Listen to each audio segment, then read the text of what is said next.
Næsta fyrirsögn, hún var fengin af tökum nútímann hérna. Þetta ítaleg skoðun og hvert ritlun listamanna hafa farið senast aldarfjórðung. Þetta búið að vera mjög áhugaverð umræða. En það voru samtök skattgreiðenda sem birtu ítarlega úttekt þarna á ritlun listamanna frá árinu 2000-2025. Og ég vil þetta segja, þetta frábært framtak hjá samtökum skattgreiðenda og þau eru náttúrulega bara að gera nákvæmlega það sem að samtökin standa fyrir. Það að fylgjast með útgjaldahlið stjórnvalda og hvert peningar úr ríkissjóði renna og það auðvitað mikið deilt þessi listamannalaun á hverju einasta ári alltaf þegar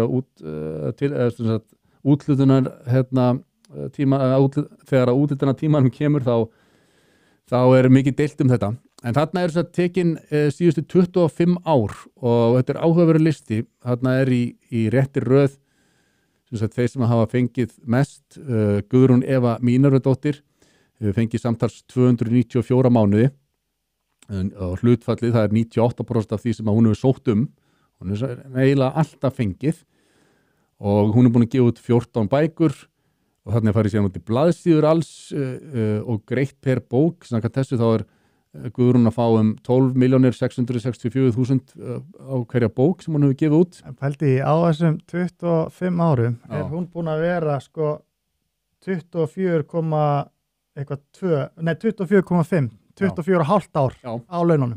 Já. Allt nema hálft ár. Já, og ég var að viðurkenna, ég hef aldrei lesið bók eftir Guðrún Evu Mínarudóttur. Það eru örugglega mjög góðar. En mér skilst það séu mjög góðar og Jón Kalman Stefánsson, hann hef ég lesið, hann gríðarlega öflugur rithöfundur á heimsmælikvarða og það Bragi Ólafsson líka. Já, það eitt annað sem mér finnst að eigi bara vera á mín persónulega skoðun, hann eigi að vera bara á hverju einasta mánuð. Gyrðir Elíasson einu ár. Gyrðir Elíasson. Já, Gyrðir Elíasson bara. Já, þú veist. Hann með bestu ljóðskáldum heimsins. Já, það bara þannig. Og bara skemmtilegasti, sniðugasti höfundur sem ég hef lesið á íslensku tungu. Það Gyrðir Elíasson. Ég held að sé minnsti markaðurinn, þótt ég vita ekki fyrir ljóðabækur af öllum skáldverkum, Ég myndi gíska það, Já. Þannig að það þarf að vera að efla það, Já. Og hann bara the man, Og hann Gyrðir kemst alveg á sama stað og þó að þessi Íslendingasögurnar og Snorra Edda og Heimskringla og allt það náttúrulega búið að fá aldir til þess að komast í svona legendary status. Gyrðir Elíasson samtímaskáld en hans verk eiga samt alveg heima á sömu hillu þegar að inn í framtíðina litið. Ég menn eftir 50 ár. Aldir, Gyrðir Elíasson verður alltaf eitthvað sem Íslendingar geta verið stoltir af. Hann þýddur á óteljandi tungumál og ég hann eigi bara, þú veist, það alveg listamenn sem ég finnst, eiga bara að vera með áskrift að þessu. Já, ég finna, og þið vitið það sem að horfa á Harmageddon, við erum mjög nýskir á útlát ríkissjóðs. Já, við viljum minnka það alveg geðveikt. Við viljum að skattpenningum okkar sé varið bara í þá grunnþjónustu sem að ríkið á að skaffa. En þegar við erum að tala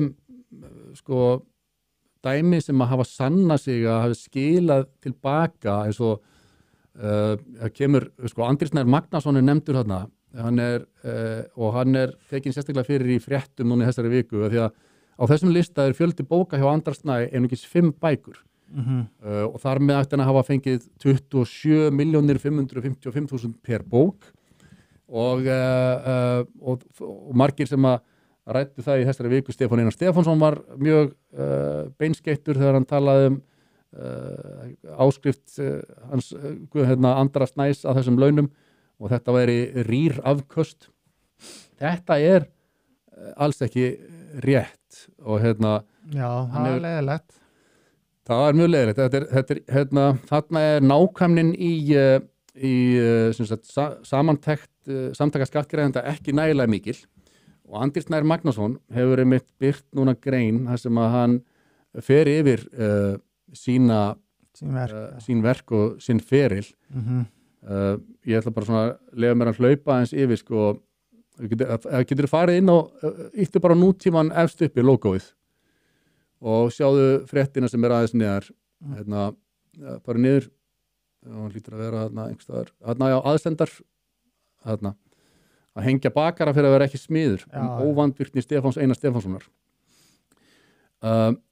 til að svona hlaupa eins yfir þetta þá eru þessar 5 bækur mjög ósangjarn upptalning Andri Snær Magnason hefur skrifað óteljandi leikrit og handritað heimildamyndum og bækur og og ég veit ekki hvað sem að þýða líka sem allt inn í þessu sko. Ég ætla bara að lesa ég gaf út 7 bækur á þessu tímabili segir Andri og það rétt hjá Stefáni að sumar voru lengi í vinslu 4 þeirra slóu Íslandsmet til viðbótar við Íslandsmeti sem að blái hnötturinn sló Lofstar var skrifuð árið 2002 hún komin út á 20 tungumálum og fekk meðal annars Philip K. Dick verðlaunin 2014 og Grand Prix verðlaun í Frakklandi 2016 sem best þýdda vísindaskáldsaga ársins Draumalandið kom út 2006 hún fekk íslensku bókmenntaverðlaunin og mest selda verk Íslandssögunar komin út á 5 tungumálum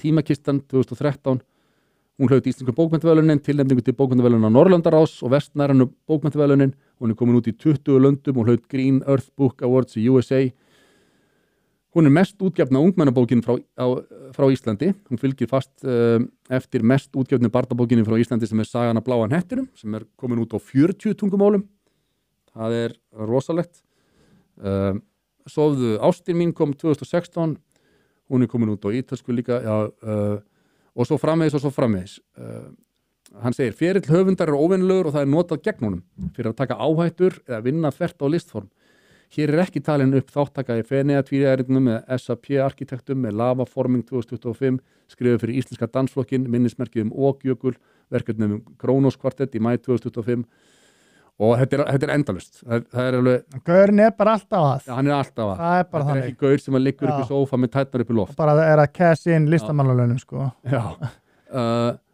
og eins og sést hér fyrir ofan geta verk mín verið lengi í mótun og mörg verk verið til samtímis ég fekk tilnefningu til bókmenntaverðlauna Norðurlandaráðs árið 2014 en þrátt fyrir það lagði Stefán Einar fram stjórnsýslukæru árið 2016 þar sem honum þótti ferill minn grunnsamlegur og óskaði eftir öllum mínum trúnaðargögnum svo segir en af því að við erum ekki að ræða menningu, listrænt framlag eða íslenska tungu heldur kostnað per blaðsíðu, þá fékk ég þær upplýsingar hjá forlaginu að bækur mínar hafa selst á Íslandi samtals í 110.000 eintökum og það velta upp á 550 milljónir. Ok, þarna kemur spurningamerki mitt sko. Hvers vegna? Ég meina, ok, ef að veltan á bókasölun hans 550 milljónir, hvað hefur hann fengið mikið af þeim pening? Hann fær kannski 10% af því eitthvað slags. 55 milljónir, já, ok. Já, kannski 10-20%. Ok, ég ekkert að gera lítið úr því, en það ekki nóg, og segjum að fá 10%, ég meina það 55 milljónir, borgarna skattaði. En þetta hefði ekki getið orðið til nema hann hefði fengið, þú veist, hann já, ég meina hversu lengi þarft að vera að fá þess aðstoð þetta er orðið sjálfbært. Það eina spurningi mín, skilur, ég ekki bara það eru margir sem að spyrja sig að þessu, sko, en þú átt á því að sko, þessi velta upp á 550 milljónir, hún skiptist á prentsmiður, bókabúðir, virðisaukaskatt til ríkisins, bókaforlag og höfundalaun. Þannig að það þýðir að þessar 130 milljónir sem að Andri Snær hefur fengið á 25 árum hafa skilað sér bara í þessu í seldum eintökum á Íslandi þá ekki verið að tala öll áhrifin sem þetta hefur haft sko fyrir orðspor Íslands á erlendir grundu eða athygli á Íslandi ferðamannastraumur og svo framvegis að bara þetta þess að seld eintök á Íslandi til Íslendinga eru búin að borga margfalt tilbaka inn í hagkerfið þar sem að Andri Snær fekk til þess að búa þetta til. Já.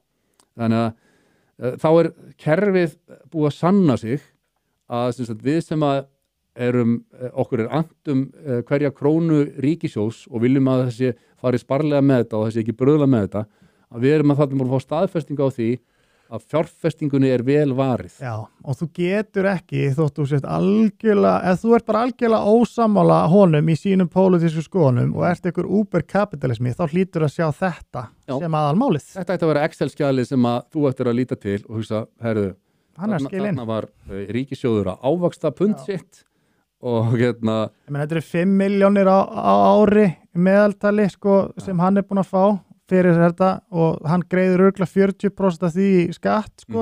Þannig að þetta eru hvað þá, næstu 3 milljónir á ári. Já. Það er ekki neitt sko. Akkurat. Og eins og hann segir, sko, auk listræns framlags væri beinn fjárhagslegur ávinningur á starfi okkar. Já. Veist, og það er það sem að, eins og segir, við aurateljarnir ættum að líta til, sko. En svo er þetta menningalegur ávinningur og þetta, eins og ég var að tala með Gyrði Elíasson, sem að mun óma bara inn í kynslóðir. Já. Og það er sama á þetta við Andra Snæ. Auðvitað getur, síðan eru náttúrulega það sem er gallin við Andri Snær, hann er ekki bara skáld, heldur er hann aktivisti á sviði umhverfismála. Hann er með target á sér þar sko. Það er eitthvað sem að vekur upp úlfúð meðal sérstaklega hægri manna á Íslandi sem að eru til í að vera á móti listamannalaunum bara fyrir að vera listamannalaunum, líka af því að hann er að tala gegn virkjunum og svo framvegis, en Andri Snær, hann er ekki einhver öfgarödd sem að þú veist, við verðum að hafa allar raddir og Andri Snær er nú bara mjög góður fulltrúi umhverfisvernda sinna. Þessi að það eru margir verra en hann sem að algjörlega og líka sést bara á afkastunum að hann er alltaf að. Það er ekki eins og hann sé bara sitjandi heima að borða snakk og horfa, þú veist, reality TV bara, þú veist, hann er bara fullu greinlega. Algjörlega. Whether you like it or not, hvernig hann er að skrifa, þá er þetta að skila sér, skilur við. Já. Og en það breytir því ekki að sko úttekt samtaka skattgreiðenda á algjörlega rétt. Algjörlega. Það er alveg jákvætt að það sé eitthvað aðhald og það sé svona verið að fylgjast með og upplýsa fólk, en það þarf auðvitað að ræða þetta frá fleiri hliðum og og það er bara ágætt að umræðin hefur fengið, ég er vissum að ef að þessi umræði hefði ekki komið upp að þá eru margir sem hefðu ekki séð þetta svar Andra Snæs og þá eru við bara í myrkrunum með sko einhvern veginn hvaða er mikið sem hann hefur gert og það er bara ágætt að fá svona hressilega upprifun á því. Svo má líka alveg bara ræða þetta, skilur, þú veist, og alveg opið, skilur, það má alveg vera þeirri skoðun. Mér finnst þetta bara rugl, fólk á bara að geta að lifa sjálft á þessu, þú veist, þú skoðun alveg bara, en líka bara hverjir er að fá styrkin. Mér finnst persónulega, ég veit ekki hvernig þetta er, að megi meira vera að reyna að koma nýjum á framfærir. Þótt ég veit að eitthvað hluti fer í það, skilur, það er meiri áhætta, náttúrulega. Það er svolítið að kasta peningunum í svona bara eins og rúllettu. Já, en ég er þar meira, skilur, ég held að við getum fundið meiri ykkur að, þú veist, þarna fá okkur meiri tækifæri, þarna er bara ykkur demantur, óuppgötaði demantur sem við þurfum bara að halda utanum, sko. Fyrir ekki ykkur séu með bara endalösa áskist að þessu, það er alveg punktur sem má tala sko. Já, það er alveg valid sjónamið, en allir þessir höfundar sem að komið þarna á þessum 10 mannalista eru mjög vel að þessum ritlaunum komnir, myndi ég segja. En svo líka var að benda á líka þessu sömur sem eru svolítið svona stórir í þessu sem hafa aldrei fengið að þessu, eins og Arnaldur Indra, hann allavega. En það er líka, þú veist, þessu tölur hreint út þar, það er marketing náttúrulega miklu meira. Já, og Arnaldur Indra er að skrifa commercial varning, hann er að framleiða commercial varning sem að almenningur og jóga bólnum kaupa í massavís, en það er önnur saga með menn eins og Gyrði Elíasson. Já, það er bara rosalega limited markaðar, held ég. Og ekki það að ég ætla að lasta Arnald Indriðason eitthvað. Nei, bara keep going. Já, hann er að gera frábæra hluti, en það sem að Gyrðir hefur gert er samt verðmætara allt öðru level á svona menningarlegu sviði og þú veist, við vitum öll, þú veist, mesta verðmæti sem Íslendingar eigum eru þessar Íslendingasögur, eru þessar fornbókmenntir sem að móta bara einhvern veginn hver við erum sem þjóð og þú veist, lyftur okkur upp úr því að vera einhvers konar torfkofað þjóð út í Ballarhafi og það er óendanleg verðmæti í góðri menningar og listsköpun. Það er bara þannig. Og við getum talað Sigur Rós eða Björk sem hafa skapað tónlist sem hefur vakið þannig athygli á Íslandi að 100.000 ef ekki milljónir ferðamanna hafa komið.